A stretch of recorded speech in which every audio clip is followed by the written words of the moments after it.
Hello friends, welcome back to my YouTube channel. तो आज हम लोग करेंगे classical model of classical theory of employment, income and wages. ठीक है। सो बेसिकली क्लासिकल थ्योरी है क्या? देखो, क्लासिकल थ्योरी का हम डायग्राम या उस चीज़ों पे जाने से पहले कुछ थोड़ा सा बैकग्राउंड देख लेते हैं। तो क्लासिकल थ्योरी जो थी, क्लासिकल मॉडल था, वो अगेंस्ट था मर्केंटलिस्ट के। ठीक है, मर्केंटलिस्ट। तो इससे पहले थ्योरी आई थी मर्केंटलिस्ट की। तो जो मर्केंटलिस्ट थे वो बिलीव करते थे कि एक तो गवर्नमेंट होनी चाहिए, अच्छे से काम करनी चाहिए। दूसरा इन्होंने कहा कि आप लोग कोई भी कंट्री को अगर ज़्यादा से ज़्यादा सक्सेस चाहिए, कोई भी कंट्री इकोनॉमिकली डेवलप करना चाहती है, तो उसको बुलियंस अर्न करने होंगे। बुलियंस मतलब कि फॉरेन एक्सचेंज, मतलब बहुत सारा पैसा, काइंड ऑफ आप इसका प्रीशियस मेटल्स। तो कोई भी कंट्री अगर इकोनॉमिकली ग्रो करना चाहती है तो बुलियंस अर्न करने होंगे, और जिसको उनके लिए क्या है, एक्सपोर्ट करना पड़ेगा। क्या करना पड़ेगा? एक्सपोर्ट, ज़्यादा से ज़्यादा। बट आप ये सोचो, अगर वर्ल्ड की सारी कंट्रीज एक्सपोर्ट करने लगेंगे तो भाई इम्पोर्ट कौन करेगा? तो इन्होंने मर्केंटलिस्ट वालों ने बोला, मर्केंटलिस्ट थ्योरी ने बोला कि जो भी लाइक जो जिन एरियाज में थोड़ी सी लो पावर की गवर्नमेंट है, गवर्नमेंट अच्छी नहीं है, उन पर राज करो, वहाँ पे ज़्यादा एक्सपोर्ट करो एंड ग्रो इकोनॉमिकली। तो यही मर्केंटलिस्ट थ्योरी जो थी वो एक रीज़न था कि क्यों इंडिया जो है वो ब्रिटिशर्स ने काफ़ी सारी कॉलोनीज बनाई। क्यों? क्योंकि मर्केंटलिस्ट थ्योरी के अंदर, because they wanted to earn bullions, वो बुलियंस को अर्न करना चाहते थे, इकोनॉमिकली ग्रो करना। ठीक है। और फिर इस थ्योरी के बाद, मर्केंटलिस्ट थ्योरी के बाद हमारी आती है क्लासिकल थ्योरी। ठीक है। तो ये आज हमने जो डिस्कशन करना है वो पूरा के पूरा क्लासिकल थ्योरी के ऊपर करना है। ठीक है। तो क्लासिकल थ्योरी जो थी वो बेस थी क्लासिकल डाइकोटमी के ऊपर। ठीक है। तो क्लासिकल डाइकोटमी क्या बोलती है? क्लासिकल डाइकोटमी बोलती है कि real and nominal variables are different. अभी क्या होते हैं वो आपको धीरे धीरे समझ आ जाएगा। देखो, नॉमिनल और रियल में इतना का डिफरेंस होता है, और जस्ट फॉर समझने के लिए, लाइक आप एग्जाम में नहीं लिख सकते, जस्ट फॉर समझने के लिए। और रियल हम कह सकते हैं कि जिनमें मनी का पर्सपेक्टिव नहीं होता। ठीक है। जो मनी से लाइक काइंड ऑफ उनको डिवाइड कर दो, you will get the real. Money के अकॉर्डिंग उनको एडजस्ट कर दो। सो और नॉमिनल जिसमें मनी प्राइसेस का रोल आ जाता है, वो हमारे नॉमिनल जो कि प्राइस से रिलेट करते हैं। जो प्राइस से रिलेट नहीं करते वो रियल। जैसे कि आउटपुट, कितना प्रोडक्शन किया, तो ये पैसों से रिलेट थोड़ी हो रहा है। Output, production, 1 unit, 2 unit, 10 marker, 20 marker, कितना प्रोडक्शन हुआ, तो वो क्या हमारा आउटपुट है। तो वो क्या एक रियल वेरिएबल है। ठीक है। अगर मैं कहूँ वेजेस, तो वो एक नॉमिनल, वेजेस पैसों में दी जाती है। लेकिन अगर मैं वेजेस को प्राइस से डिवाइड कर दूँ, यानी वेजेस को मैंने एडजस्ट कर दिया for the prices, then it will become real variable. ठीक है। तो ये थी क्लासिकल डाइकोटमी जो कि क्लासिकल इकोनॉमिक्स ने दी। क्लासिकल इकोनॉमिक्स ने अपनी थ्योरी को बताने से पहले कुछ चीज़ें क्लियर करी। उन्होंने कहा there is a classical dichotomy, मतलब कि जो रियल है और जो नॉमिनल वेरिएबल्स है वो दोनों एक दूसरे से बिल्कुल अलग है। रियल वेरिएबल्स में कोई चेंज होता है तो नॉमिनल वेरिएबल्स पे कोई फर्क नहीं पड़ेगा। If there is any change in nominal variable तो रियल वेरिएबल्स पे कोई फर्क नहीं पड़ेगा। ठीक है। तो अपनी थ्योरी को उन्होंने एक्सप्लेन करने से पहले कुछ अजम्पशंस नहीं कह सकते, अजम्पशंस इनके बात करेंगे, इनकी मतलब इनकी थ्योरी का क्रक्स था एक तरह से। ठीक है। तो नॉमिनल और रियल वेरिएबल डिफरेंस है।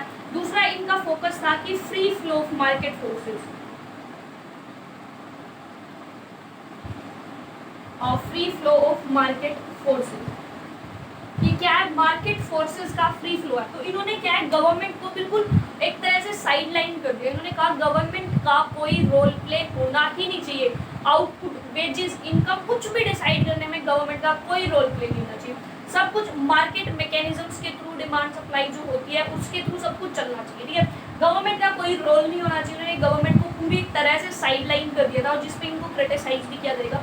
इन्होंने बस इतना कहा कि गवर्नमेंट का काम है लॉ एंड ऑर्डर मेंटेन करना, and government must do the same. Government को वही करना चाहिए। मार्केट फोर्सेस में डिमांड सप्लाई, वेजेस तय करने में इसमें गवर्नमेंट का कोई रोल नहीं होना चाहिए। सेकेंड, रियल और नॉमिनल वेरिएबल आपस में अलग होने चाहिए। रियल में कोई चेंज नॉमिनल पे कोई फर्क नहीं डालेगा, नॉमिनल का कोई चेंज रियल पे कोई फर्क नहीं डालेगा। आगे आगे हम जैसे बढ़ते जाएंगे आपको इसका मतलब और अच्छे से समझ आता जाएगा। ठीक है। तो अब हम आते हैं मेन अपनी classical theory of income, employment and wages के ऊपर। सो ये क्या है? तो इस थ्योरी में जाने से पहले हम सबसे पहले कुछ अजम्पशंस देखेंगे, राइट। तो अब हम करने वाले हैं, ये तो क्लासिकल्स का एक तरह से क्रक्स था कि क्लासिकल ने क्या कहा, क्या classical theory of income, employment and wages, और वेजेस भी इन्होंने रियल वेजेस की बात की, क्योंकि इनकी थ्योरी जो थी वो रियल चीज़ों पे बेस्ड थी, ठीक है, और रियल वेरिएबल्स पे इनकी थ्योरी ज़्यादा बेस्ड थी, ठीक है। तो classical theory of income, employment and wages, ठीक है, इनकम को ही हम आउटपुट भी बोलते हैं, ठीक है, तो you can say income, output, wages, employment, कुछ भी, ठीक है। तो हम वो करने वाले हैं। तो क्लासिकल थ्योरी के कुछ अजम्पशंस हम सबसे पहले देखेंगे। तो सबसे पहला जो इनका अजम्पशन था दैट वो सेज लॉ ऑफ मार्केट। तो ये सेज लॉ ऑफ मार्केट क्या होता है, ठीक है, एक इकोनॉमिस्ट थे, इनका नाम था जेबी से, ठीक है, उनका नाम के पीछे सरनेम उनका से था, इसलिए इसको सेज लॉ ऑफ मार्केट बोला जाता है। तो क्लासिकल थ्योरी में सबसे बड़ी अजम्पशन यही थी जिसको सेज लॉ ऑफ मार्केट के नाम से जाना जाता है, और वो अजम्पशन क्या थी, वो अजम्पशन थी कि supply create its own demand, और यही है जिसके पीछे इनकी पूरी की पूरी थ्योरी चली है। Supply creates its own demand, कि जो सप्लाई है वो अपनी खुद की डिमांड क्रिएट करती है, ठीक है। तो basically says law of market में जेबी से क्या बोलते हैं, मतलब क्लासिकल थ्योरी में बेसिकली बोला गया कि आप कुछ भी बनाओ, आप कितना भी प्रोडक्शन करो, मार्केट में सब बिक जाएगा, ठीक है। तो आप जितना आउटपुट दोगे, जितना प्रोडक्शन करोगे, मार्केट में सब बिक जाएगा। मार्केट में डिमांड उस चीज़ की क्रिएट ना हो, ऐसा हो ही नहीं सकता। आपकी प्रोडक्शन ज़्यादा हो, उतनी डिमांड ना हो, ऐसा हो ही नहीं सकता। हाँ, लाइक शॉर्ट रन में हो सकता है, क्लासिकल थ्योरी जो थी वो मेनली लॉन्ग रन पे बेस्ड थी, शॉर्ट रन में थोड़ा बहुत हो सकता है, लेकिन वो अपने आप को एडजस्ट कर लेगा। एट द एंड आप जो बनाओगे वो सब बिक जाएगा, यानी कि जितना भी आउटपुट क्रिएट होगा अपने आप वो सेल हो जाएगा, उतनी ही अपने आप डिमांड क्रिएट हो जाएगी इकोनॉमी के अंदर, ठीक है। तो क्या बोला, सप्लाई क्रिएट्स नो डिमांड। तो इनकी सेंटेंस से हमें क्या पता चला कि जो भी कंट्री में आउटपुट होगा या जो भी कंट्री के अंदर प्रोडक्शन होने वाला है वो किसके ऊपर बेस्ड है, वो डिपेंड करता है सप्लाई पे, डिपेंड्स ऑन एग्रीगेट सप्लाई। क्योंकि मैंने क्लियर बोला, जितना भी तुम सप्लाई करोगे अपने आप वो बिक जाएगा, अपने आप उसकी डिमांड क्रिएट हो जाएगी। तो इससे क्या पता चला कि आउटपुट डिमांड पे बेस नहीं है, क्योंकि आउटपुट तो जितना बनाओगे उतना बिक जाएगा। तो आउटपुट बेस किस पे है, एग्रीगेट सप्लाई, ठीक है। ये आपको जैसे डायग्राम में हम जाते जाएंगे, थोड़ा आगे और एक्सटेंड होते जाएंगे, आपको समझ आता जाएगा और अच्छे से कि ये वाली जो है अजम्पशन क्यों ली हुई, ठीक है। तो सेज लॉ ऑफ मार्केट क्या कहते हैं, सप्लाई क्रिएट्स और डिमांड, मतलब जितना भी आउटपुट होगा, प्रोडक्शन होगा, वो सभी के सभी डिपेंड करेगा एग्रीगेट सप्लाई के ऊपर। इसलिए कहा गया कि जो भी आप प्रोडक्शन करोगे वो अपने आप बिक जाएगा, आपको सिर्फ प्रोडक्शन करना है, बिकेगा वैसे, डोंट वरी, मार्केट अपने आप वो सिचुएशन क्रिएट करेगी। तो उन्होंने ये बात किस बेसिस पे बोली, उन्होंने ये बात बोली इस बेसिस पे कि जो भी कंट्री में आउटपुट होता है, प्रोडक्शन होता है, ठीक है, उसमें आउटपुट में, प्रोडक्शन करने में कौन कौन लगते हैं, लैंड लगती है, लेबर लगता है, ठीक है, कैपिटल लगती है और एंटरप्रेन्योर्स लगते हैं। और फिर जब प्रोडक्शन हो जाता है तो इनके बदले इनको क्या मिलती है, इनकम। लैंड के बदले रेंट मिलेगा हाउस होल्ड्स को, लेबर के बदले वेजेस मिलेंगी, कैपिटल के बदले इंटरेस्ट मिलेगा और एंटरप्रेन्योर के बदले प्रॉफिट मिलेगा, ठीक है। तो वो क्या बोलते हैं, जितना भी प्रोडक्शन हुआ उसकी वजह से क्या है, इनकम जनरेट होती है, और वो जब इनकम जनरेट होती है तो जितना भी प्रोडक्शन होता है वो सारी इनकम उस पर स्पेंड कर दी जाती है, खर्च कर दी जाती है। तो इसलिए बोला supply creates it own demand, जितनी आप सप्लाई करोगे उतनी आप फैक्टर्स को एम्प्लॉय करोगे, जितना आप फैक्टर्स को एम्प्लॉय करोगे उतनी आपको उन्हें उनका कंपनसेशन देना पड़ेगा, लाइक लैंड के बदले आप रेंट पे करोगे, उनकी इनकम दोगे और वो इनकम वो पूरी की पूरी खर्च कर देंगे वापस से उन गुड्स सर्विसेज के ऊपर। तो इसलिए बोला गया supply creates it on demand.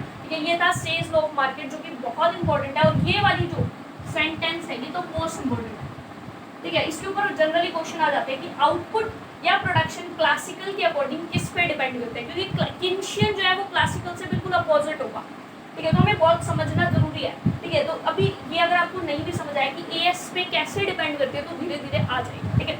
So output या प्रोडक्शन डिपेंड करेगी टोटली एग्रीगेट सप्लाई के ऊपर, ये हमने यहाँ से देखा। तो ये तो था हमारा सेज लॉ ऑफ मार्केट। और दूसरी अजम्पशन, इनकी मोस्ट इम्पोर्टेंट अजम्पशन जो इन्होंने लेके चली, that was wage price flexibility.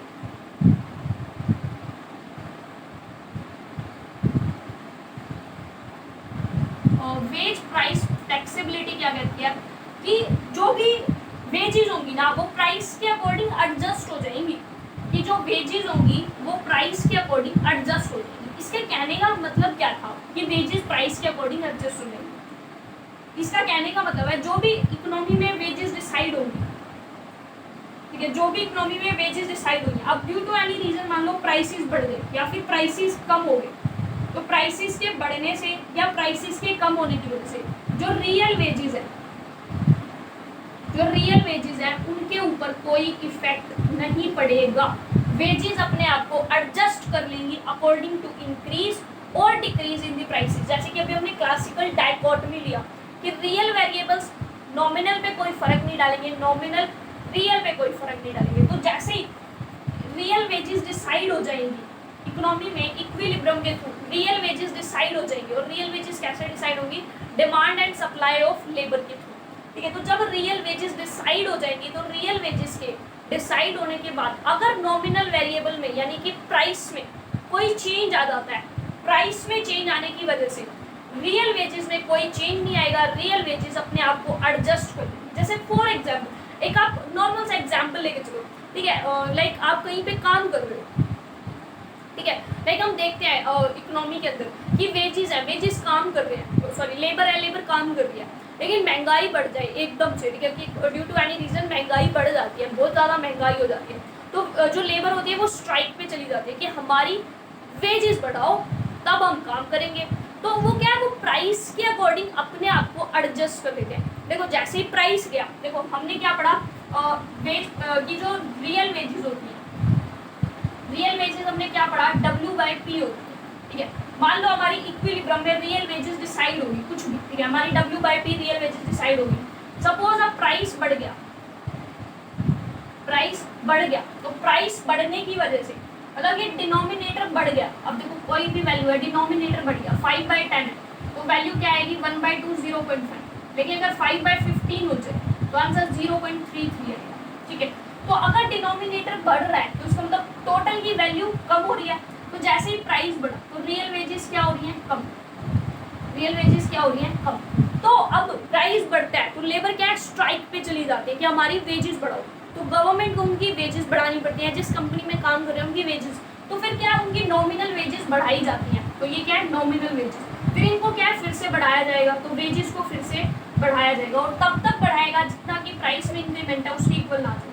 तो फिर से मान लो प्राइस जो देखो जो 10 से 15 हुआ था, तो ये भी इतना ही बढ़ेगा कि वापस से हमारे पास 1/2 का प्रोपोर्शन आ जाएगा, ठीक है। इतना हमारा लाइक ये लगा लो ये 2.5 का इंक्रीमेंट हो गया, तो वापस से हमारे पास क्या है, W/P आ जाएगा। तो जैसे कि W/P था तो प्राइस क्या हुए, प्राइस डबल हो गए। मान लो प्राइस के डबल होने की वजह से वेजेस जो है स्ट्राइक पे चलेगी, लेबर उन्होंने कहा हमारी वेजेस बढ़ाओ, जैसे उनकी वेजेस बढ़ी, वेजेस इतनी बढ़ेंगी कि वापस से जो भी वैल्यूज है वो वापस से इक्वल हो जाए पहले वाली वेजेस के, तो उतनी ही वेजेस इंक्रीज हो जाएंगी ताकि रियल वेजेस वहीं के वहीं आ जाए।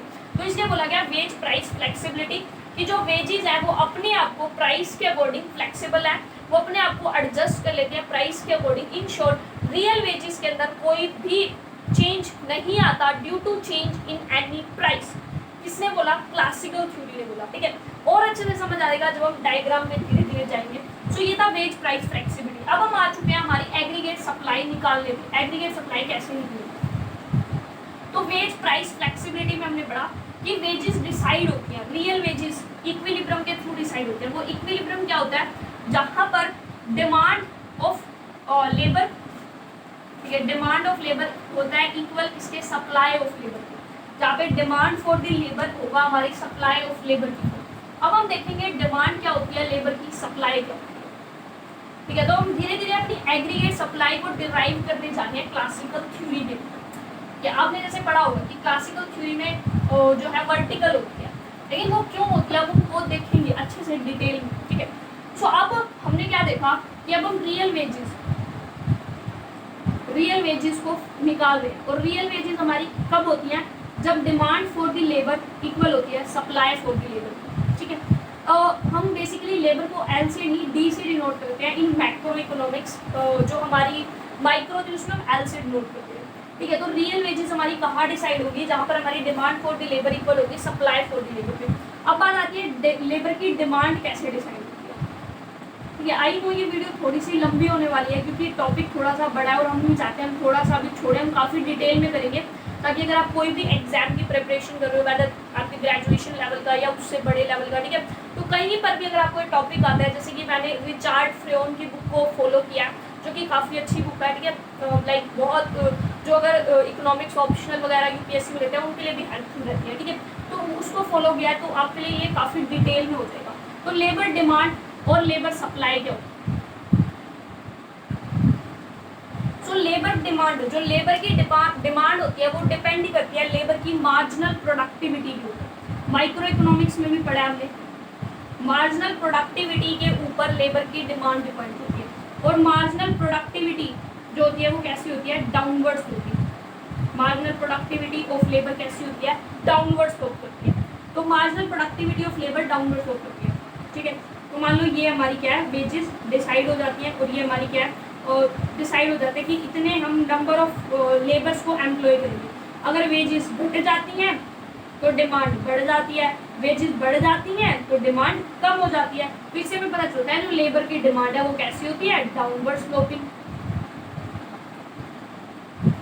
सीधी सी बात है, देखो लेबर महंगी मिलेगी तो कोई भी फर्म अपने अंदर लेबर नहीं लगाएगी, कम से कम लेबर लगाएगी। लेबर सस्ती मिल रही है तो फर्म अपने अंदर ज़्यादा लेबर लगाएगी, सिंपल सा कंसेप्ट है, ठीक है। लेकिन अगर समझना है तो लेबर की डिपेंड करती है मार्जिनल प्रोडक्टिविटी के ऊपर। लेबर की और मार्जिनल प्रोडक्टिविटी जो कि हमने माइक्रो में भी पढ़ा है वो डाउनवर्ड स्लोप करती है। मार्जिनल प्रोडक्टिविटी हमारी ये होती है। सो अगर ये वेजेस डिसाइड हुई जहाँ पर इतनी एम्प्लॉयमेंट है, वेजेस बढ़ती हैं तो लेबर की डिमांड कम होती है, वेजेस कम होने लगेंगी, लेबर की डिमांड बढ़ जाएगी। सो इसलिए हमारी लेबर डिमांड डाउनवर्ड होती है। अब बात आती है लेबर की सप्लाई। सो लेबर की सप्लाई अपवर्ड स्लोप करती है, ठीक है, सीधी सी बात है। लेबर काम करना कब पसंद करेगी, जब ज़्यादा वेजेस, जब ज़्यादा पैसा मिलेगा तो ज़्यादा लेबर काम करने को तैयार होगी, कम पैसा मिलेगा कम लेबर करने को तैयार होगी। सो लेबर की सप्लाई कैसी होती है, हमारी अपवर्ड स्लोप होती है। लेकिन उसके पीछे रीज़न क्या है, देखो उसके पीछे हमारा रीज़न आता है क्योंकि सब्सटीट्यूशन इफेक्ट, ठीक है, if you want to go for the reason, क्योंकि substitution effect is greater than income effect. तो बेसिकली अब ये है क्या, देखो सब्सटीट्यूशन और इनकम इफेक्ट क्या होता है। सब्सटीट्यूशन इफेक्ट हमारा होता है कि जैसे कि मान लो वेजेस बढ़ गई, वेजेस बढ़ गई तो लेबर के पास देखो दो ऑप्शन है। लेबर के पास दो ऑप्शन है कि ज़्यादा काम करो, ज़्यादा वर्क करो, ठीक है, उसमें उसको चूज करना पड़ रहा है वर्क और लेजर, खाली बैठूँ आराम करूँ या काम करूँ। तो अगर वेजेस बढ़ गई तो एक तो उसके पास ऑप्शन है ज़्यादा काम करें, जिसको हमने बोला सब्सटीट्यूशन इफेक्ट, मतलब वो लेजर को क्या करे, सब्सटीट्यूट करे, लेजर को क्या करे, सब्सटीट्यूट करे, ठीक है, लेजर को क्या करे, सब्सटीट्यूट, मतलब आराम को छोड़े काम को करे। तो जब वेजेस बढ़ रही हैं तो एक तो ऑप्शन है कि वो ज़्यादा काम करे जिससे कि सब्सटीट्यूट करे लेजर को। दूसरा ऑप्शन क्या है, वो सोचे कि यार मेरी वेजेस बढ़ गई, मतलब मेरे को अगर 1 घंटे के पहले 200 रुपये मिलते थे, अब मुझे मान लो 1 घंटे के 300 रुपये मिलते हैं, तो मैं क्या करता हूँ, मैं आराम करता हूँ, क्योंकि जितना पहले कमाता था उतना मैं अभी भी कमा सकता हूँ, बल्कि 1-2 घंटे बच जाएंगे उनमें आराम करूँगा। तो दूसरा ऑप्शन क्या है, वो लेजर को चूज करें, तो इसको हम बोलते हैं इनकम इफेक्ट। तो जब हमने माइक्रो करी थी तो हमने देखा था कि फॉर अ सिंगल लेबर हमारा जो लेजर जो इनकम इफेक्ट है वो ज़्यादा होता है सब्सटीट्यूशन इफेक्ट से, और हमारी जो सप्लाई थी लेबर की वो बैकवर्ड बेंडिंग थी, माइक्रो में हमने किया था। लेकिन ये क्या है, मैक्रो, ये कंट्री के लेवल पे देखा जा रहा है, इकोनॉमी के लेवल पे। तो एक इकोनॉमी के लेवल पे सब्सटीट्यूशन इफेक्ट ज़्यादा होता है इनकम इफेक्ट से, मतलब जब वेजेस बढ़ती हैं तो लोग काम करने का ज़्यादा चाहते हैं, लेजर को सब्सटीट्यूट करते हैं, तो इस वजह से ताकि वो ज़्यादा अर्निंग्स कर सकें। और सब्सटीट्यूशन इफेक्ट ज़्यादा होता है इनकम इफेक्ट से, इसलिए हमारी लेबर सप्लाई पर अपवर्ड स्लोप करती है, ठीक है। So labour demand downward slope, labour की सप्लाई अपवर्ड स्लोप करती है।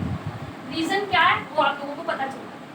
तो अब हम लोगों को जैसे ही हम यहाँ से देखेंगे हमारा क्या हो जाएगा, ठीक है, ये भी आप डिफाइन कर सकते हैं इतने अच्छे से कि लेबर डिमांड क्या होती है, सप्लाई क्या होती है, डिमांड कैसे डिसाइड होती है, सप्लाई कैसे डिसाइड होती है, ठीक है। मैंने काफ़ी डिटेल में आपको बता दिया, बाकी आप फ्रेन की बुक को भी पढ़ सकते हैं इफ़ यू वांट। तो उसके बाद हमारी ये तो होगी, फिर बात आएगी कि भाई आउटपुट कैसे डिसाइड होगा। तो आउटपुट के लिए जो क्लासिकल थ्योरी थी उसने लिया short run production function, short run production function output को डिसाइड करने के लिए। ठीक है, जितनी एम्प्लॉयमेंट हुई, जैसे शॉर्ट रन प्रोडक्शन फंक्शन हमारा क्या कहता था, output is a function of capital जो कि क्या है कांस्टेंट और लेबर को हम किससे नोट करते हैं, एन से, मैक्रो लेबर। ठीक है, तो output is a function of capital and labour, और जो कैपिटल है हमारी वो क्या है, कांस्टेंट है। तो जैसे हम कहते हैं ना एक लेबर लगाओगे तो इतना प्रोडक्शन, तो हमारी क्या होती है जो प्रोडक्शन फंक्शन है, ठीक है, जब हम बनाते थे माइक्रो में, इफ यू हैव रिमेंबर, तो हमारा सॉरी ये तो पोस्ट हो गई, तो हमारा प्रोडक्शन फंक्शन कुछ इस तरह बनता था। ठीक है, तो ये प्रोडक्शन फंक्शन होता था। तो यही प्रोडक्शन फंक्शन हमारा क्या है, यहाँ पर हमें आउटपुट प्रोवाइड करेगा कि हम कितनी आउटपुट करेंगे, कितना प्रोडक्शन करेंगे। जैसे कि हमने वेजेस डिसाइड ही कर लेंगे हम लोग डिमांड सप्लाई ऑफ लेबर के थ्रू, वहाँ से हमें वेजेस मिल गई, वेजेस के साथ साथ हमें ये पता चल गया कितनी हम टोटल एम्प्लॉयमेंट, कितने लेबर्स को लगा रहे हैं। जब हमको पता चल जाएगा हम कितने लेबर्स को लगा रहे हैं, तो ये यहाँ पे हम वो लेबर की वैल्यू पुट करेंगे और उधर से हमें आउटपुट मिल जाएगा, एज सिंपल। ठीक है, तो हम वो देखते हैं। अब हम निकालने वाले हैं अपना as curve, aggregate supply curve. तो एग्रीगेट सप्लाई कर्व निकालने के लिए देखो हमें कितनी मेहनत करनी पड़ती है। तो एग्रीगेट सप्लाई कर्व हमारी कैसे निकलती है, ठीक है। तो सबसे पहले हम लोग वेजेस और एम्प्लॉयमेंट निकालेंगे। या तो आप 2 पैनल ग्राफ बना लो, एक ऊपर और एक नीचे।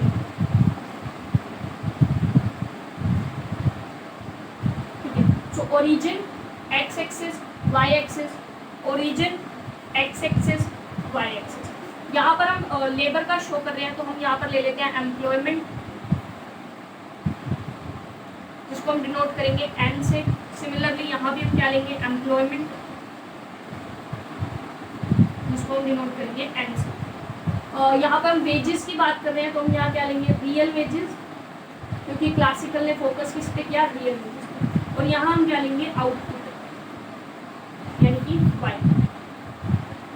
ठीक है, तो हमने देखा ये हमारी लेबर की सप्लाई हो गई, ये एन एस, ये हमारी लेबर की डिमांड हो गई, एंड डी।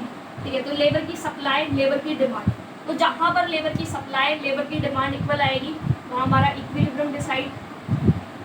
तो हमारा ये डिसाइड हो गया कि हमारे टोटल ओ एंड लेबर काम करेगी, और जिनको हमें इतनी W/P वेजेस देंगे। W/P क्यों, क्योंकि रियल वेजेस की बात हो रही है, W लिखेंगे तो सिर्फ नॉमिनल हो जाएगा। ठीक है, स्टार्टिंग में ही मैंने एक्सप्लेन किया। तो ये हमारा क्या हो गया, पॉइंट ऑफ इक्विलिब्रियम हो गया, जहाँ पर हमारी ये रियल वेजेस डिसाइड हुई, यहाँ पर हमारी एम्प्लॉयमेंट डिसाइड हुई। अब यहाँ पर हमारी बेसिकली देखो आप, एम्प्लॉयमेंट डिसाइड होगी कि इतनी लेबर काम करेगी, और ये जो होगी ये फुल एम्प्लॉयमेंट है, तो ये वेजेस भी फुल एम्प्लॉयमेंट पे लेबर, क्योंकि क्लासिकल थ्योरी ने बोला था कि हमेशा इकोनॉमी के अंदर फुल एम्प्लॉयमेंट होगी, फुल एम्प्लॉयमेंट ऑफ रिसोर्सेज होगा, whether it's human resource, natural resource, वहाँ पर क्या देखने को मिलेगी, फुल एम्प्लॉयमेंट देखने को मिलेगी। अब ये इतनी हम क्या है, लेबर लगा रहे हैं, तो ये हमारी क्या हो गई, लेबर। अगर हम इतनी लेबर लगा रहे हैं, ठीक है, इतनी लेबर लगाने से अब हमें बेसिकली क्या होगा, और ये हमारा क्या है, प्रोडक्शन फंक्शन। थोड़ा सा गलत हो गया, ठीक है, तो ये हमारा क्या है, प्रोडक्शन फंक्शन, जो कि क्या है, कैपिटल और लेबर का, ये हमारा प्रोडक्शन फंक्शन है। तो जब हम इतनी लेबर लगाते हैं तो हमें यहाँ पर कितना आउटपुट मिल रहा है, तो हमें आउटपुट मिल रहा है ये, सो वाई इज फुल एम्प्लॉयमेंट, तो हमें फुल एम्प्लॉयमेंट पे इतना आउटपुट मिल रहा है। तो यहाँ से देखो हमने पहले क्या निकाले कि हम कितनी लेबर, तो हमने क्या, classical theory of income, employment, wages, हमने वेजेस निकाल ली, हमने जो है एम्प्लॉयमेंट यानी लेबर की एम्प्लॉयमेंट आउटपुट निकाल दिया, लेकिन अभी हमने एग्रीगेट सप्लाई डिमांड के थ्रू इक्विलिब्रियम दिखाना है, वो रहता है। ठीक है, तो हमने ये निकाल लिया। अब हम बनाएंगे हमारी एग्रीगेट सप्लाई को। ये मेन जो हमने ये सब किया, इसका रीजन था एग्रीगेट सप्लाई को डिराइव करना। यहाँ पर हम एक्स वाई, यहाँ पर हम लेंगे आउटपुट, दैट इज वाई, और यहाँ पर लेंगे प्राइस, 50 होगा। अब देखो आउटपुट हमारी क्या है, ये हमारी क्या है, output. Measure this, plot it here. ठीक है, तो ये हमारी क्या होगी, आउटपुट। सो हमारे प्राइस जो भी है उस पर इतनी आउटपुट है। अब देखो मान लो एक एग्जाम्पल लो, देखिए हमको शो नहीं करना, जस्ट फॉर दी रेफरेंस, कि अगर प्राइसेस बढ़ जाते हैं, ठीक है, प्राइसेस बढ़ जाए, प्राइसेस अगर बढ़ जाएंगे, ठीक है, तो प्राइसेस बढ़ गए, मान लो प्राइसेस के बढ़ने की वजह से क्या होगा, प्राइसेस बढ़ेंगी यानी कि पूरी की पूरी वैल्यू क्या होगी, फॉल होगी। प्राइसेस बढ़ने की वजह से पूरी की पूरी वैल्यू फॉल होगी। तो मान लो हमारी रियल वेजेस कहीं ना कहीं यहाँ आएंगी। सो इक्विलिब्रियम से हमारी जो सप्लाई है वो कम हो जाएगी, डिमांड है वो ज़्यादा, मतलब लेबर की डिमांड ज़्यादा हो जाएगी, लेबर की सप्लाई कम। जब डिमांड ज़्यादा है, सप्लाई कम है, तो लेबर कहेगी काम करने तब आएंगे जब पैसे दो, ठीक है। सो फर्म्स को पैसे देने पड़ेंगे वेजेस बढ़ाने के लिए, फिर से वो कहाँ पहुँच जाएंगे, इक्विलिब्रियम में। तो प्राइस बढ़ रहा है, प्राइस घट रहा है, डजेंट मैटर, वापिस से हम लोग कहाँ आने वाले हैं, अपने इक्विलिब्रियम पे आने वाले हैं, ठीक है। प्राइस बढ़े, प्राइस कम हो, कोई फर्क नहीं पड़ता, हम वापिस से कहाँ आ जाएंगे, वहीं इक्विलिब्रियम पे आ जाएंगे, वही आउटपुट होगा। तो प्राइस हमारा चाहे इतना है, चाहे इतना है, चाहे इतना है, हमारी आउटपुट जो है वो आउटपुट उतना ही रहेगा, यानी कि ये। तो प्राइस चाहे इतना रखो तब भी आउटपुट यही है, प्राइस चाहे इतना रखो तब भी आउटपुट यही है, तो प्राइस चाहे इतना रखो तब भी आउटपुट यही रीज़न है वेज प्राइस फ्लेक्सिबिलिटी को एक्सप्लेन करने का। तो ये होगी AS कर्व। तो that's why our AS curve is a vertical shape in the classical theory. तो इसीलिए क्लासिकल थ्योरी में हमारी AS कर्व वर्टिकल होती है, ठीक है। क्यों? क्योंकि प्राइस बढ़ रहा है, प्राइस कम हो रहा है, उसकी वजह से आउटपुट में कोई चेंज नहीं आता। प्राइस बढ़े घटे कोई चेंज नहीं आता, आउटपुट डिसाइड होगी। और सेल्स लॉ ऑफ मार्केट के अकॉर्डिंग आउटपुट डिसाइड करेगी सिर्फ एग्रीगेट सप्लाई कर्व। तो इसीलिए हमारी AS कर्व वर्टिकल होगी। और इसके पीछे दो सबसे बड़े रीजन है। वन इज सेल्स लॉ ऑफ मार्केट, जो कि कहता है आउटपुट डिसाइड सिर्फ AS करेगी। सेकंड रीजन हमने देखा जो कि क्या था, वेज प्राइस फ्लेक्सिबिलिटी। अगर वेज प्राइस फ्लेक्सिबिलिटी नहीं होती तो रियल वेज कम आ जाती, एम्प्लॉयमेंट कम हो जाती, AS की शेप कुछ और हो जाती, ठीक है, जो कि किंच में होगा, किंशियन मॉडल में हम देखेंगे, ठीक है। इसका बिल्कुल अपोजिट, इसमें वर्टिकल है, उसमें हॉरिजॉन्टल होगी, ठीक है। सो ये रीजंस क्या होते हैं उसके पीछे जो हमें समझ नहीं आते, आई होप अब आपको समझ आ गया why AS is vertical shape. तो AS कर्व हमने डिराइव कर ली, अब हम डिराइव करेंगे हमारी AD कर्व, यानी कि एग्रीगेट डिमांड कर्व। तो एग्रीगेट डिमांड कर्व जो है वो डिराइव होती है क्वांटिटी थ्योरी ऑफ मनी से। क्वांटिटी थ्योरी ऑफ मनी काफ़ी बड़ा टॉपिक है। एक इसमें फिशर की क्वांटिटी थ्योरी आती है, देन कैम्ब्रिज की आती है। फिशर के अंदर दो आती है, ट्रांजैक्शन फॉर्म, इनकम फॉर्म। उसके लिए I will make the separate video. यहाँ पर हम जस्ट थोड़ा सा ज़्यादा डिटेल में नहीं जाते, शॉर्ट में कर लेते। अगर आपको सिर्फ स्पेसिफिकली क्वेश्चन ही आ जाए क्वांटिटी थ्योरी ऑफ मनी पे, तो हम जो नेक्स्ट वीडियो करेंगे अब वो देख लेना कि क्वांटिटी थ्योरी ऑफ मनी होता क्या। तो basically quantity theory of money अब ज़्यादा नहीं जा रहे। फिशर ने पहले transaction form the, income form I, then Cambridge की फॉर्म आई, ठीक है। हम नॉर्मल सी बात कर रहे हैं। क्वांटिटी थ्योरी ऑफ मनी कहती है MV is equal to PY। MV is equal to PY का क्या मतलब है? M मतलब मनी सप्लाई, मतलब इकोनॉमी में जो मनी सप्लाई है, ठीक है, जो कि एक्सोजेनस है, जो सेंट्रल बैंक ने कर दी, हम कहेंगे भाई मनी सप्लाई बढ़ाएगा थोड़ी, हो गई।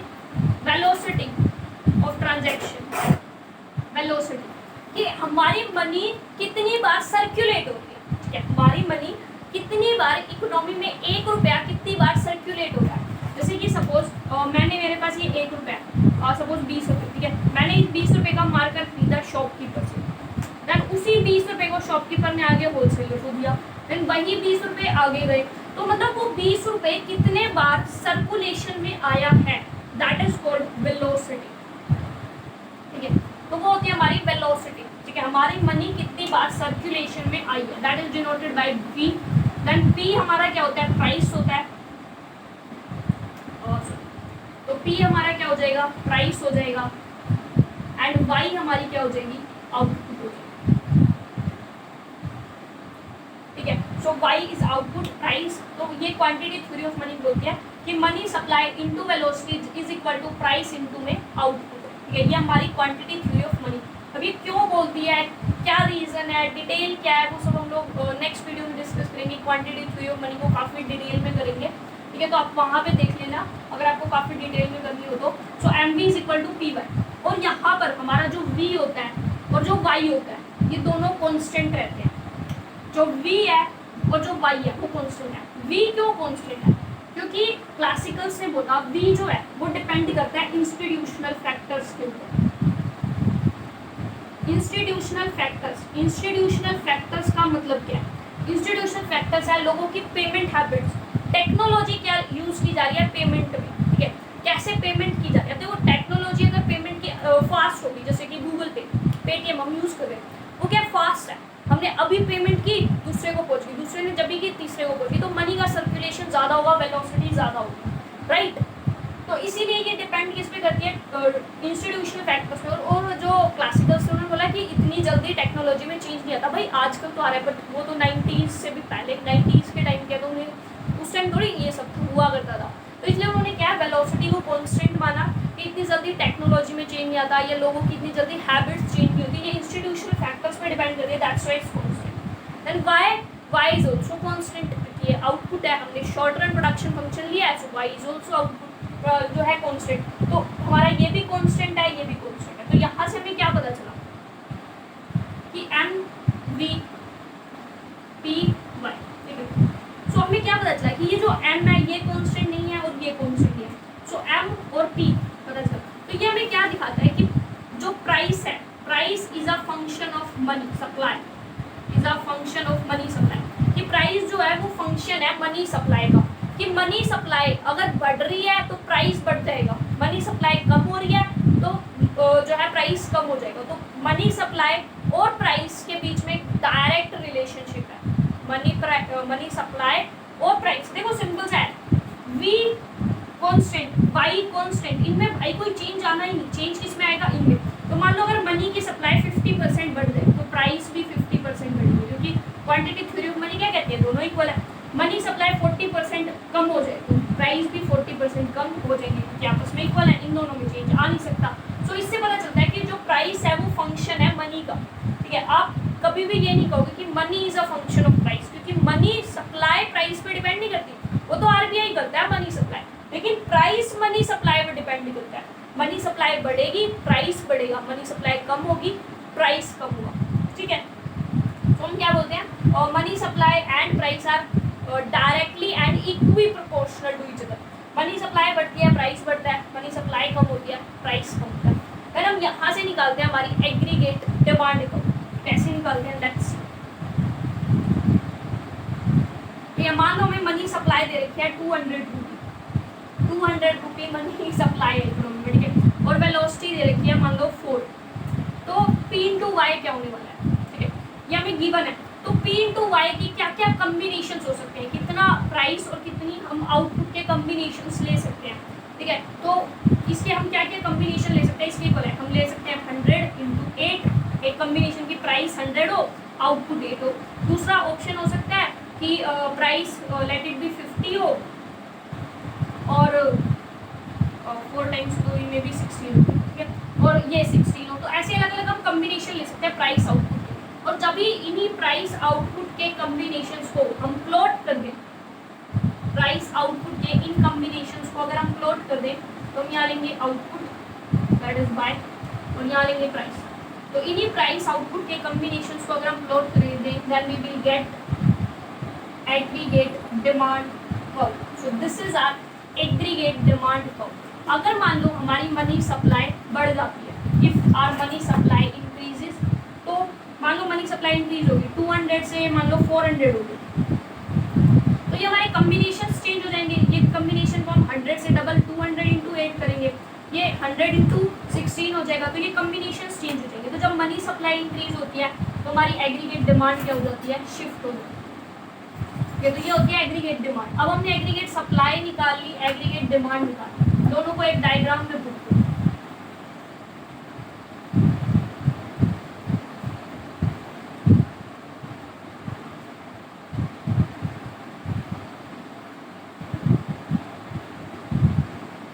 Origin X axis Y axis, ये output that is by price, aggregate supply अभी निकाली थी, एग्रीगेट डिमांड, यहाँ पे प्राइस डिसाइड हो, तो ये हमारी क्या हो गई, आउटपुट डिसाइड हो गई। तो अब पता चला व्हाई आई सेड कि जो आउटपुट है वो सिर्फ डिपेंड करेगा एग्रीगेट सप्लाई पे। देखो एग्रीगेट डिमांड बढ़ जाए कम हो जाए, आउटपुट यही रहेगी। एग्रीगेट डिमांड जो है वो किसको डिसाइड करती है, प्राइस को।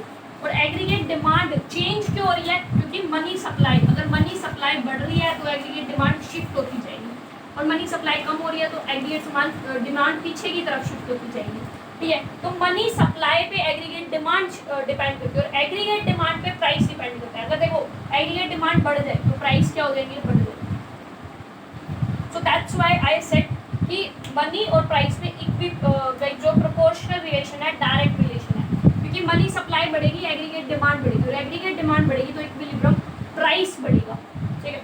इसीलिए हम अब देखो हमने क्या एग्रीगेट आउटपुट निकाल ली, एग्रीगेट प्राइस निकाल ली, एग्रीगेट एम्प्लॉयमेंट निकाली। क्लासिकल थ्योरी मेन हो गई।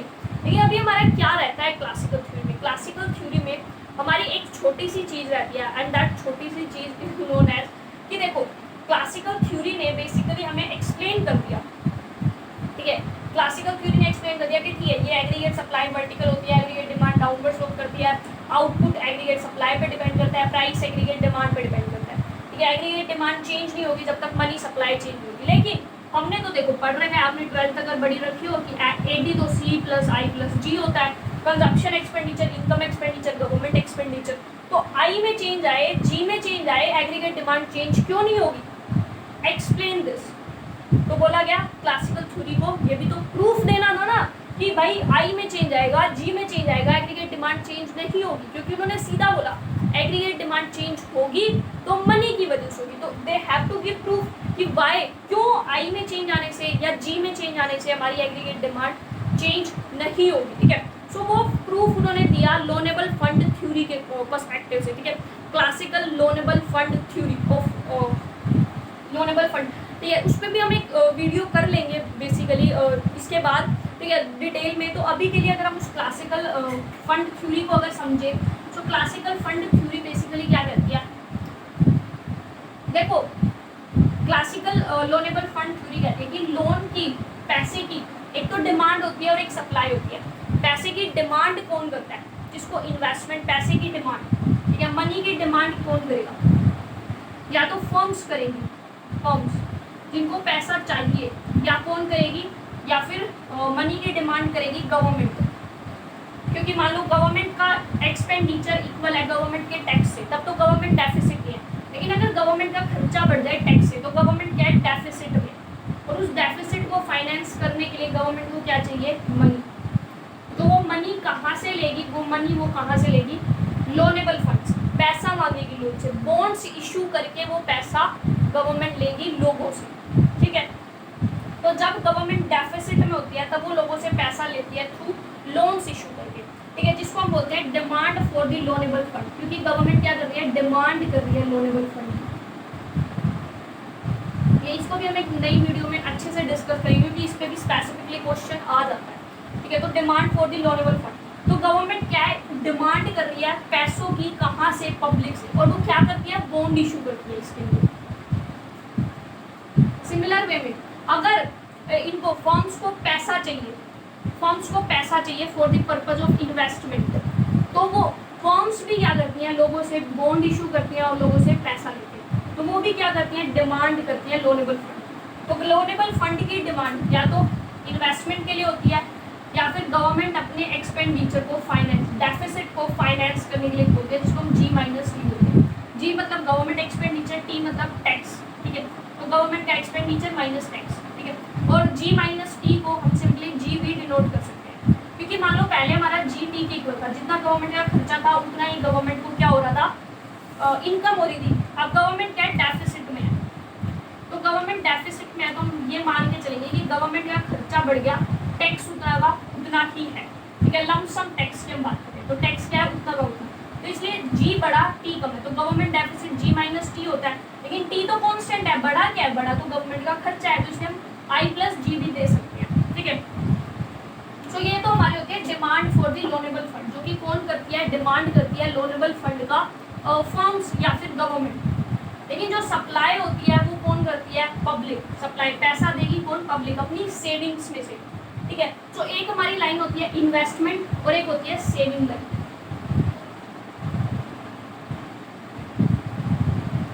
यहाँ पर हम शो करेंगे इन्वेस्टमेंट, सॉरी, और यहाँ पर हम शो करेंगे loanable fund, quantity of loanable fund, quantity of loanable fund. यहाँ पर हम देखेंगे रेट ऑफ इंटरेस्ट, बोला कि जो इन्वेस्टमेंट, जो डिमांड है लोनेबल फंड की, वो कौन कर रही है? फर्म्स कर रही है, ठीक है। और जो सप्लाई है लोनेबल फंड्स की, वो कौन कर रही है? पब्लिक कर रही है। देखो, बाय इन्वेस्टमेंट डाउनवर्ड्स और सेविंग अपवर्ड क्यों होती है? क्योंकि सेविंग्स, देखो हम अपना पैसा किसी को उधार तभी तो देंगे जब हमें ज़्यादा रेट ऑफ इंटरेस्ट मिलेगा। जब हमें ज़्यादा रेट ऑफ इंटरेस्ट मिल रहा है, इंटरेस्ट ज़्यादा मिल रहा है, तो हम पैसा ज़्यादा उधार पे देंगे। अगर हमें कम इंटरेस्ट मिल रहा है तो हम कम पैसा उधार पे देंगे, तो इसलिए सेविंग अपवर्ड्स हो। लेकिन इन्वेस्टमेंट, अगर एक बिजनेसमैन को सस्ता पैसा मिल रहा है, कम रेट ऑफ इंटरेस्ट पे पैसा मिल रहा है, तो वो ज़्यादा इन्वेस्टमेंट करेगा। अगर एक बिजनेसमैन को बहुत महंगा पैसा मिल रहा है, रेट ऑफ इंटरेस्ट ज़्यादा मिल रही है, ठीक है, ज़्यादा रेट ऑफ इंटरेस्ट पे पैसा मिल रहा है, तो वो इन्वेस्टमेंट कम करेगा, ठीक है। So that's why investment is a downward sloping. अब सपोज गवर्नमेंट एक्सपेंडिचर की वजह से या फिर फॉर्म्स की वजह से, ठीक है, मान लो जैसे अभी हमने कहा कि आई या जी में चेंज होने की वजह से why AD does not shift, AD जो है वो चेंज क्यों नहीं होती गवर्नमेंट या इन्वेस्टमेंट की वजह से? तो उसके लिए क्लासिकल ने रीज़न क्या दिया? उन्होंने रीज़न दिया कि investment plays stabilising role in the economy, कि इन्वेस्टमेंट इकोनॉमी के अंदर स्टेबलाइजिंग रोल प्ले करती है। कैसे एक्सप्लेन किया उन्होंने इससे एक्सप्लेन किया कि मान लो अब गवर्नमेंट का खर्चा बढ़ जाए, गवर्नमेंट को डेफिसिट हो जाए, तब भी वो पैसा कहाँ से लेगी? पब्लिक से, थ्रू लोनेबल फंड। और लोनेबल फंड जिसको हम किस से डिनोट कर देंगे, ये होती है हमारी demand for the loanable fund, ठीक है, और ये है supply for the loanable fund. तो वो क्या करेगी? डिमांड करेगी। या फिर इन्वेस्टमेंट करनी है बिजनेसमैन को, तो वो भी क्या है? पैसे की डिमांड कर रहा है, तो वो भी क्या है? डिमांड करेगा लोनेबल फंड की। तो अगर गवर्नमेंट का एक्सपेंडिचर हो रहा है या फर्म्स को इन्वेस्टमेंट कर रही है, तो ये जो हमारी आई कब है, डिमांड है लोनेबल फंड्स की, ये क्या हो जाती है? शिफ्ट हो जाती है, ठीक है। ये हम किससे शो कर रहे हैं? इन्वेस्टमेंट हमारी अब क्या हो गई? बढ़ गई। मान लो ये क्या है? Demand for the loanable fund, तो लोनेबल फंड की डिमांड बढ़ गई ड्यू टू एनी रीजन, में भी गवर्नमेंट का एक्सपेंडिचर बढ़ गया या इन्वेस्टमेंट एक्सपेंडिचर बढ़ गया, ठीक है। तो जैसे ही इन्वेस्टमेंट एक्सपेंडिचर बढ़ा या गवर्नमेंट का खर्चा बढ़ा, तो लोनेबल फंड की डिमांड बढ़ गई, वो शिफ्ट हो गई। तो अब हमारा पहले जो मान लो इक्विलिब्रियम था, ठीक है, पहले हमारा इक्विलिब्रियम ये था, जहाँ पर हमारी ये R rate of interest decide हुई थी, ये हमारी क्वांटिटी डिसाइड हुई थी, लेट इट बी क्यू ले ली। अब हमारा जो नया इक्विलिब्रियम आया वो ये आया,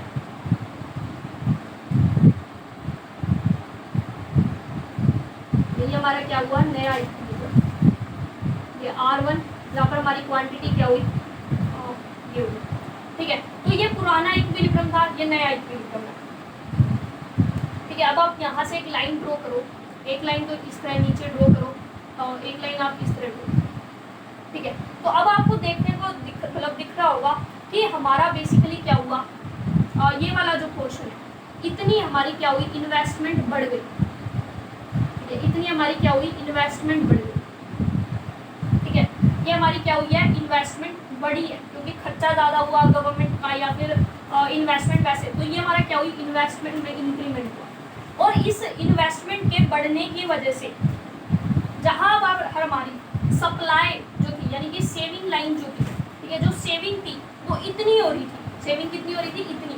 अब हमारी सेविंग क्या होगी? बढ़ गई, ठीक है। तो हमारी सेविंग्स बढ़ गई, सेविंग हमारी पहले कितनी थी? यहाँ पे इतनी थी, ठीक है, अब वो इतनी हो गई, तो ये पोर्शन हमारा क्या हुआ? सेविंग्स का बढ़ गया, मतलब कि इतना पोर्शन हमारा क्या हुआ? सेविंग का बढ़ गया, ये वाला पोर्शन, ठीक है।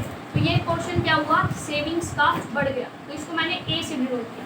सेविंग्स इंक्रीज हो गई ड्यू टू ए, तो हम क्या करते हैं कि इन्वेस्टमेंट के चेंज आने की वजह से क्या हुआ? सेविंग्स बढ़ गई, सेविंग बढ़ गई मतलब कि कंजप्शन कम हो गया, सेविंग बढ़ गई मतलब कंजप्शन कम हो गया। अब जैसे ही ये इन्वेस्टमेंट शिफ्ट हुई, रेट ऑफ इंटरेस्ट बढ़ी, रेट ऑफ इंटरेस्ट के बढ़ने की वजह से इन्वेस्टमेंट जो थी वो कम हो गई, ठीक है। इन्वेस्टमेंट पहले कितनी थी हमारी? पहले इक्विलिब्रियम पे हमारी इन्वेस्टमेंट यहाँ थी, अब हमारी इन्वेस्टमेंट कम हो गई, अब हमारी इन्वेस्टमेंट क्या हो गई? इतनी हो गई। तो इन्वेस्टमेंट हमारी क्या है?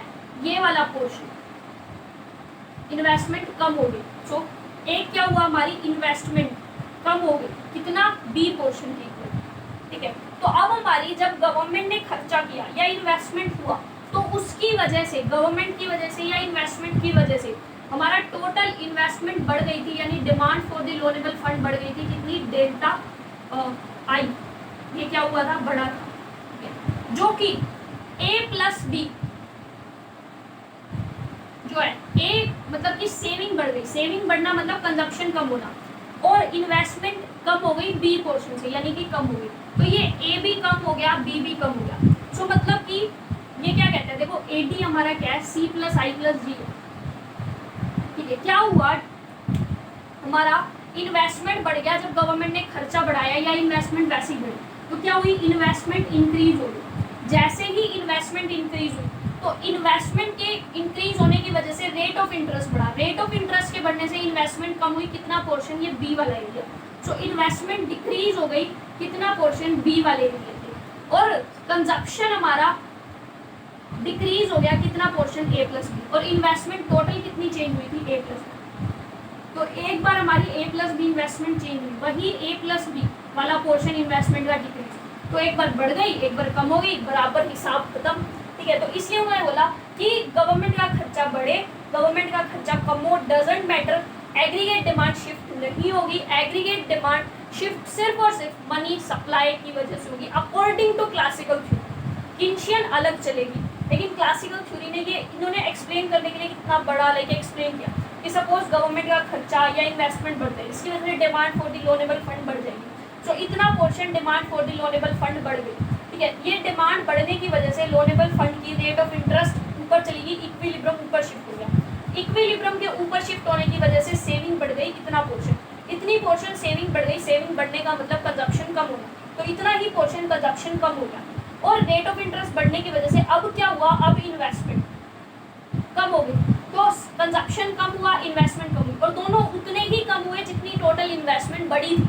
तो वापस से हम घूम फिर के उसी एडी के ऊपर आ गए, ठीक है। तो वापस से हम घूम फिर के कहाँ है, उसी एडी के ऊपर आ चुके हैं। तो ये किसने एक्सप्लेन किया था, क्लासिकल थ्योरी ने, अपनी एक प्रूफ देने के लिए, ठीक है।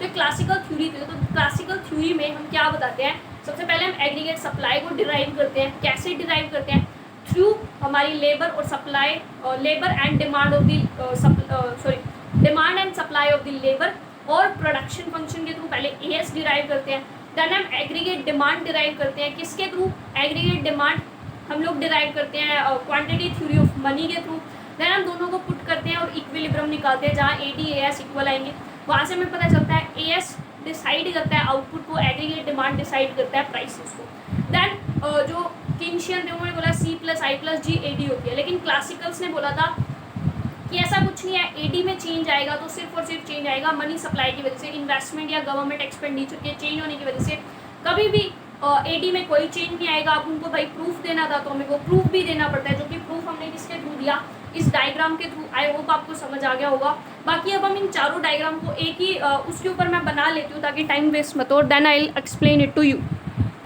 सो ये है हमारे वो चारों डायग्राम जो अभी तक हमने डिस्कस किए थे, ठीक है। एग्रीगेट सप्लाई हमने कैसे निकाली थी, इन दोनों के थ्रू। यहाँ से हमने क्या निकाला था, लेबर की डिमांड, लेबर की सप्लाई के through we found the wages, then हमने एम्प्लॉयमेंट निकाली, then short run production function का यूज करके वी गॉट द आउटपुट, ठीक है। और उस आउटपुट को जब हमने प्लॉट किया, हमने देखा प्राइसेस बढ़ रहे हैं, प्राइसेस कम हो रहे हैं, उसकी वजह से हमारी जो रियल आउटपुट है उसके ऊपर कोई फर्क नहीं पड़ता, रियल आउटपुट पे हमारा कोई फर्क नहीं पड़ता, और ये सब कुछ फुल एम्प्लॉयमेंट होता है। तो आप सबके नीचे एफ लगा देना, ठीक है। तो ये सब कुछ क्या है, फुल एम्प्लॉयमेंट ऑफ रिसोर्सेज के ऊपर होता है। प्राइस बढ़े प्राइस कम हो कोई फर्क नहीं पड़ता, जैसे कि हमने यहाँ दिखाया था आप लोगों को, ठीक है। प्राइस जैसे कि कम प्राइस बढ़ जाते हैं तो रियल वेजेस हमारी कम हो जाती हैं, जिसकी वजह से लेबर डिमांड करती है ज़्यादा वेजेस की, और वो फिर वापस से इक्विलिब्रियम में आ जाते हैं। तो आउटपुट पे कोई फर्क नहीं पड़ता, इसलिए हमारी एएस वर्टिकल थी। Then we found the AD curve, जो कि किस पे डिपेंड करती थी, एमवी के ऊपर, और उसमें भी बेसिकली मनी सप्लाई के ऊपर, क्योंकि वी तो कॉन्स्टेंट है, मनी सप्लाई बढ़ेगी एडी बढ़ेगा, और आउटपुट डिसाइड होगा एएस के थ्रू, एडी डिसाइड करेगी प्राइसेस को, और जो सेविंग इन्वेस्टमेंट है वो बढ़े या वो घटे, हमारी जो ओवरऑल आउटपुट लेवल है उस पर कोई फर्क नहीं पड़ता, हमारी एग्रीगेट डिमांड पे, इनकम का, गवर्नमेंट एक्सपेंडिचर का कोई फर्क नहीं पड़ता, वो वापस से बैलेंस हो जाते हैं, जो कि हमने अभी थोड़ी देर पहले देखा था, ठीक है। तो अब हम क्वांटिटी थ्योरी ऑफ मनी और जो हमने लास्ट में लोनेबल फंड थ्योरी करी थी उसके ऊपर एक और वीडियो बना देंगे, ताकि आपको काफ़ी अच्छे से डिटेल में और समझ आ सके। बाकी thank you so much for watching my video. मिलते हैं नेक्स्ट वीडियो के अंदर नए टॉपिक के साथ, और टॉपिक तो हमने ऑलरेडी डिस्कस कर लिया, हम क्या करने वाले हैं। सो बाय, आई होप आपको समझ आ गया होगा। कोई डाउट है तो आप कमेंट सेक्शन में बता सकते हैं, अदरवाइज मेरा नंबर आपको डिस्क्रिप्शन बॉक्स में मिल जाएगा, व्हाट्सअप नंबर, वहाँ पर भी आप कॉन्टैक्ट कर सकते हैं। So bye bye, thank you so much.